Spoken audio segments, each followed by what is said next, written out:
first, I didn't really know what to talk about. There wasn't any one thing I could think of or point to as a direct key or some kind of answer to academic success. I work pretty hard. I rewrite my notes, draft papers, study, do all that. I put the time in. As I kept thinking about it, though, I realized that what all these things have in common is an approach similar to that which I had learned and that many experience from playing sports. I found myself thinking about soccer. A year ago, our soccer team won the state championship. We were undefeated with a record of 22-0 without even a single tie. We never even trailed at any point during any game or the entire season.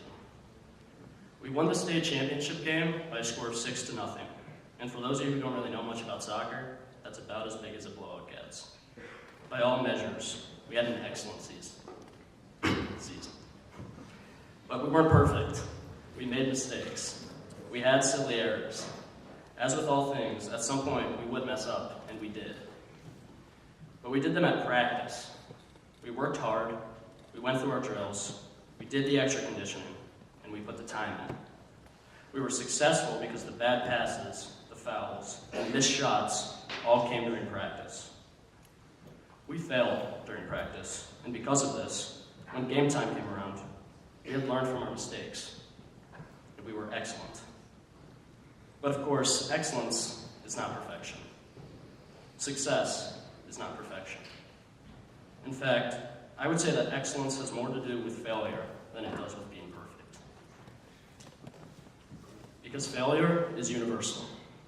Everyone in this gym, at some point in your life, whatever goal it is that you hope to achieve, at some point it will happen. You will come up short. This is where practice comes in. We practice so that we can experience our failures. We practice so that when we fail, the consequences aren't as severe. We practice so that we know to push the attacker towards his weak foot rather than just towards the sideline when the time comes. We practice so that we know how to correctly identify the parts of the cell membrane when it counts. Because if Dan blows by you and scores on you during practice, it doesn't really matter. If you mess up the chronology of your dates while you study for history class, so what? There's no real punishment. But there is a chance to learn. That is the value of practice.